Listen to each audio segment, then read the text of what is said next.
Hello students, have you ever thought about what happens after school mathematics? You enter the wonderful world of group theory, real analysis, linear algebra, and other pieces of advanced math. But turns out, when you are in school, you are actually learning those things in disguise. So today, I want to share with you one such viewpoint that you actually learnt about group theory in schools. And if you are thinking about mathematical Olympiads, then this is especially a beautiful viewpoint to take. You look at material in school, but you actually have this bird eye, large scale view that you see and say, oh, this is group theory in action. So let me share with you a bit of that. Group theory essentially deals with something known as symmetries. So what is a symmetry? One way to think about it is, suppose you have an object, let's say a triangle. You move the object in a certain way, and after the motion, it would seem that the object has not moved and it is exactly where it was. So, motion that does not change the underlying object. This is one way, a very crude way to think about symmetries. So, I'll give you an example. Suppose you have an equilateral triangle. You draw a mirror, which is a median of the triangle, and you just reflect the triangle. This motion, reflection, is an example of a symmetry of an equilateral triangle, because after the reflection, if you look at it, you will see, oh, nothing changed. So this type of objects, which are known as symmetries, they are studied under group theory. So what is a group G? A group G is a collection of symmetries of some object. The members are written like this: G1, G2, G3, and so on. There is a little caveat. I'm using 1, 2, 3 as index. That would implicitly mean that the group is countable. But notice that there are uncountable groups. It's a completely different story how Cantor developed the theory of countable infinities and uncountable infinities. Turns out that there are many types of infinities. So while we are indexing, we should be very careful. But let's not go into those intricacies right now.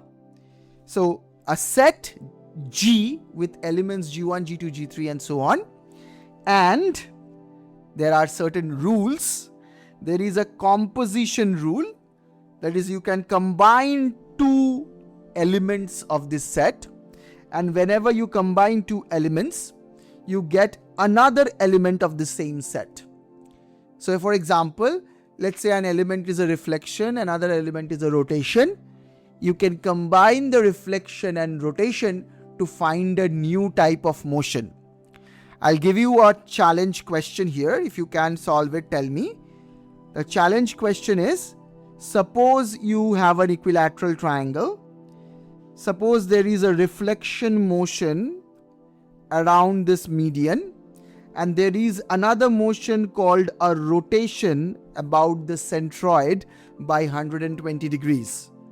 So rotation by 120 degrees counterclockwise. What happens if you compose the reflection and the rotation? What kind of new motion do you get? That is the question. Think about it. If you can solve it, put it in the comment section. There are some other conditions. For example, the second condition is that there is something called an identity symmetry. That means a motion that does not change the figure at all. It keeps everything. It's a static thing. It keeps everything in its own position. And then the third condition is every element, every symmetry has an inverse symmetry, which sort of undoes it. So if you have a reflection by 120 degree counterclockwise, rotation by 120 degree counterclockwise, its inverse will be rotation by 120 degree clockwise. So it sort of comes back to its own position. And then there is a technical condition of associativity, which I'll not go into. Briefly speaking, that is what a group is. Now, turns out we study groups even in school when we are studying for Olympiads. In the domain of complex numbers, when we are studying complex numbers and geometry, in the domain of vectors, when you are studying vectors in algebra, let's say, you are actually studying a kind of a group that you don't see right away. So what is a complex number? So one way to think about complex numbers are they are coordinates a comma b, which you can write as a plus ib, and there is a rule of multiplying two numbers c comma d. You can do the complex multiplication. Turns out that this is a group operation, a group multiplication. So what is the group here? What is the set G in this case? Well, it is the set of all complex numbers a plus ib, or you can write it as a comma b, such that a and b are real numbers. If you take the set of all such numbers and you do the complex multiplication itself is the group operation, then it would turn out that this set G is almost a group. Well, let's think about it. This set G is almost a group under a certain operation. What operation is this? Is this the multiplication operation, or is this some other operation? Think about it. So this is actually a very nice challenge problem. So there are two things that you can do with a complex number, a plus ib, and you have c plus id. You can do two types of operation. You should think about it and tell me, under one operation it is not a group because certain element does not have an inverse element. So you can tell me that in the comment section. And then there is another operation, the same set, different operation, under which it becomes a group. So you can tell me that as well. The same thing can be viewed from a geometric viewpoint. So geometrically speaking, complex multiplication is simply rotation plus dilation. And earlier we were seeing how rotation can be viewed as a group element. So you do 120 degree rotation, you can do the rotation 120 degree the other way around, and you will have the identity element back. So you can have rotations, and you can create a group.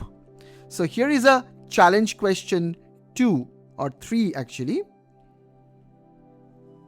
Think of a complex number as rotation plus dilation